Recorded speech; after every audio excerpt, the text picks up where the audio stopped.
Olá, o meu nome é Felipe Pedrosa e neste vídeo eu vou estar falando sobre a técnica de análise microestrutural conhecida como espectroscopia de ressonância magnética nuclear. Essa é uma técnica muito inovadora que está sendo aplicada aos materiais cimentícios, aos materiais que utilizam ali o cimento como principal aglomerante. E nesse vídeo eu vou estar falando sobre os procedimentos da técnica, qual é o passo a passo para que a técnica seja realizada, como é realizado a análise dos dados que são recebidos através da espectroscopia por RMN, e também uma questão básica sobre os princípios que fundamentam ali a técnica, para poder a gente compreender pelo menos o básico da técnica, tendo em vista que as técnicas de análise microestruturais elas podem ser muito aprofundadas, e aí vem uma gama de estudos, uma área muito grande, muito abrangente. E o que a gente consegue ver aqui é apenas o básico para que a gente possa aplicar em nossas pesquisas e compreender, através dos princípios básicos, compreender os dados dos ensaios e como funciona a técnica e o que é que norteia o princípio da técnica. Eu espero que você goste do vídeo, não deixe de curtir, de comentar. Se você ainda não é inscrito no canal, inscreva-se no meu canal. Deixe o seu comentário, qualquer dúvida a respeito da técnica, eu posso estar sanando a sua dúvida através aqui dos comentários. Muito obrigado por assistir meu vídeo e vamos agora iniciar a nossa aula sobre RMN, ou espectroscopia de ressonância magnética nuclear. Então, os núcleos eles vão se comportar como pequenos ímãs e a aplicação do campo magnético ele vai afetar os níveis de energia do spin. Isso vai permitir observar, através de ressonância, os espectros que vão ser resultante das transações de energia entre os níveis. É importante a gente observar a definição do que é espectros. Os espectros eles são as representações gráficas das amplitudes ou da intensidade, que é a energia, dos componentes ondulatórios de um sistema quando discriminas uma das outras em função de suas respectivas frequências. Então a gente vai discriminar cada componente através da sua respectiva frequência. Isso vai ser representado por gráficos que a gente chama de espectros. Então eles vão mostrar ali a amplitude e a intensidade da energia que é emitida pelo núcleo do átomo quando ele reage ao campo magnético que é aplicado no material. E quais são os procedimentos para a realização da ressonância magnética nuclear? Bom, em primeiro lugar, a gente vai pegar a amostra de material e a esta amostra do material, depois de passar por todo o procedimento de amostragem, um pulso magnético ele vai ser aplicado à amostra, que vai ser devidamente tratada para o ensaio. No ensaio de RMN é utilizado uma radiofrequência, que são oscilações magnéticas, em torno de 3 Hz a 300 GHz. O requisito primário dos aparelhos é possuir um equipamento chamado magnete, e esse equipamento é capaz de criar campos magnéticos fortes e homogêneos no local onde a gente quer analisar a amostra. Além disso, deve possuir um emissor e também um receptor. Então isso é para os equipamentos de realização do ensaio de RMN. Então eles devem ter um emissor e um receptor de radiofrequência, já que a gente trabalha com um campo magnético de radiofrequência. Após o desligamento do pulso, vai então ser medido o sinal dos níveis de energia formado a partir desta ação. Esse sinal geralmente vai decair exponencialmente. Portanto, a ocorrência das transações ela pode ser detectada através da captação da radiação que vai ser emitida quando os núcleos eles vão excitados, e aí eles vão regressar a um nível de energia mais baixo. O nível de energia, portanto, vai ser uma resposta do núcleo do elemento. Para poder realizar uma análise através do RMN, o espectro obtido no ensaio ele vai passar por uma fase chamada deconvolução, ou também chamado transformada de Fourier. A transformada de Fourier ela é uma integral que expressa uma função em termos de funções de base sinusoidal. E a deconvolução ela é um método computacional que é utilizado no processamento de gráficos, de imagem e entre outros. No processamento de gráficos, no processamento de imagem, o sinal do elemento vai ser removido antes da deconvolução do espectro. Ou seja, duas funções dadas elas vão resultar em uma terceira função. Resumindo, a gente vai simplesmente separar os espectros de cada componente químico através da deconvolução. A gente pega o nível de energia daquele elemento químico naquele intervalo de tempo e isoladamente a gente analisa aquele espectro daquele elemento através do processo de deconvolução, que aí a gente vai simplesmente partir do pressuposto de pegar cada um dos espectros de cada elemento químico e assim a gente vai ter cada um de forma separada e depois passando pelo processo de deconvolução ou chamado também de transformadas de Fourier. E sobre as aplicações. Dentro do campo de materiais de engenharia civil, este método ele é muito aplicado em estudos microestruturais das estruturas de silicato de cálcio hidratado em produtos de hidratação do cimento. Ou seja, é utilizado ali no estudo da química de materiais cimentícios. A gente sabe que o silicato de cálcio hidratado ele é um material formado durante a hidratação do cimento e ele tem propriedades aglomerantes, o que vai conferir maior resistência mecânica aos materiais cimentícios. O silício ele aparece na composição química do CSH.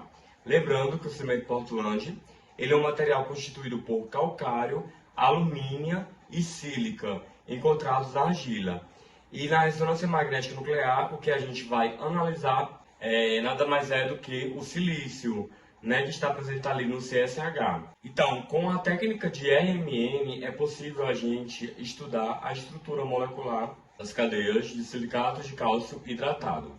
Então, a gente aplica a técnica na análise do silício, que é um elemento químico importante, porém, existem também estudos que analisam o alumínio e também o hidrogênio. Então, a técnica ela simplesmente serve para analisar as cadeias químicas referentes à composição, à localização do silício em diferentes polimerizações, usando aí a análise do CSH. Os termos que aparecem nas deconvoluções dos espectros de RMN, que é o Q0, Q1, Q2, Q3, Q4, eles vão se referir às conectividades das cadeias de tetraedros que vão estar ali formados com o silício. Ela não vai relatar diretamente a fração de silício, mas sim a fração de silício em diferentes ambientes, que vão ser expressas através das conectividades de cadeias. Então, 0, 1, 2, 3 e 4, por exemplo, eles são números que correspondem ali nas conectividades ao número de conectividades que a molécula de silício, ela vai estar fazendo ligações com outras moléculas. Então isso vai formar as cadeias de silício, e quanto mais cadeias de silício a gente tiver, maior cadeia de produtos de hidratação, que é o CSH, e quanto mais produtos de hidratação, quanto mais CSH a gente tiver, maior vai ser o refinamento da estrutura porosa desse material e maior, portanto, vai ser a resistência deste material, uma vez que a estrutura porosa vai ser refinada, vai ser tampada pelas cadeias, pelos cristais de silicato de cálcio hidratado, que vão dar resistência, que vão ter propriedades aglomerantes dentro dos produtos de hidratação dos materiais cimentícios.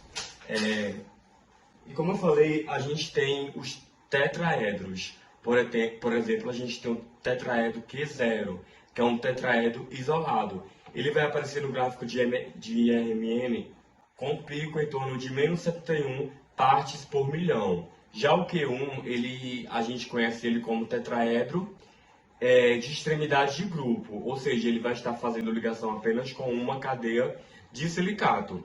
Então, ele vai estar aparecendo ali no gráfico de RMN em torno de menos 80 partes por milhão. O Q2 é um tetraedro de meio de grupo, ou seja, é um tetraedro que vai estar fazendo duas ligações com outras duas cadeias de silício. E ele é conhecido como tetraedro de meio de grupo ou de duas conectividades. E ele vai aparecer no gráfico de RMN em torno de 84,9 partes por milhão. De repente, a gente tem o tetraedro Q3, ou seja, com 3 ligações. Ele aparece no gráfico de RMN em torno de menos 110,6 partes por milhão. E o último tetraedro é o tetraedro com 4 ligações. Então, ele faz 4 ligações com as cadeias de silício.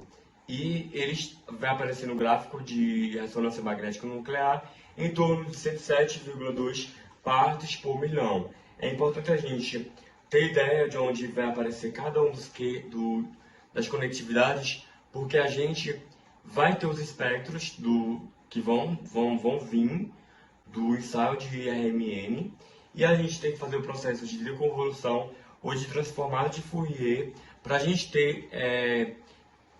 gente obter esses picos e analisar a quantidade Q1, Q2, Q3 através da área que vai ser formada ali a partir da localização desse tetraedro dentro da cadeia, dentro da análise, dentro das deconvoluções obtidas do ensaio de RMN. Se ao analisar uma pasta a gente observar uma relação mais quantidade de Q2 do que Q1, então a gente vai ter cadeias maiores de CSH. Então a relação Q2 e Q1 vai ser maior. Então quanto maior for a quantidade de Q2 sobre Q1, ou seja, quanto maior for a conectividade de meio de grupo, ou de duas conectividades, com a cadeia de extremidade, que é a Q1, se eu tiver maior cadeia de grupo do que cadeia de extremidade, então a gente vai ter cadeias maiores de silicatos de cálcio hidratado. Ou seja, a gente vai ter cadeias maiores, vamos ter maiores cristais de CSH, maior resistência. Então, se a relação Q2 e Q1 diminuir, ou seja, eu tiver mais cadeia de extremidade, mais Q1 em relação a Q2, as cadeias de silicato de cálcio hidratado vão ser menores. Então, é importante que a gente observe que as cadeias de CSH maiores, elas são vantajosas, pois elas vão dar durabilidade ao material cimentício e vão influenciar diretamente na questão de patologia do material, uma vez que elas vão impedir a formação, elas vão tampar a porosidade através dos cristais de CSH. Então, esses cristais eles vão tampar os poros que são formados, e esses poros eles são por onde diversos elementos eles vão penetrar no material e vão causar ali patologias e vão denegrir a estrutura. O grupo Q3 ele vai representar as características de reatividade. Então, se eu tiver maior quantidade de Q3 do que Q4, então mais reativo vai ser o material. Maior a quantidade de Q3, mais reativo é o material. Ou seja, maior vai ser a quantidade de tetraedros com 3 conectividades. Portanto, o material sendo mais reativo, a estrutura molecular do CSH, a estrutura atômica do CSH, ele é muito parecido com a estrutura atômica de dois minerais, a tobermorita e a geminita. Então, esses minerais eles vão servir como referência para que a gente consiga analisar as cadeias químicas referentes à localização do silício dentro de uma análise de RMN. Então, geralmente, o que é que a gente analisa? analisa a relação cálcio-sílica. Então, gente, esse foi basicamente um resumo bem básico. A gente passou por algumas definições e passamos pelo entendimento de algumas especificações básicas e fundamentais para o entendimento e a interpretação correta dos espectros de ressonância magnética nuclear.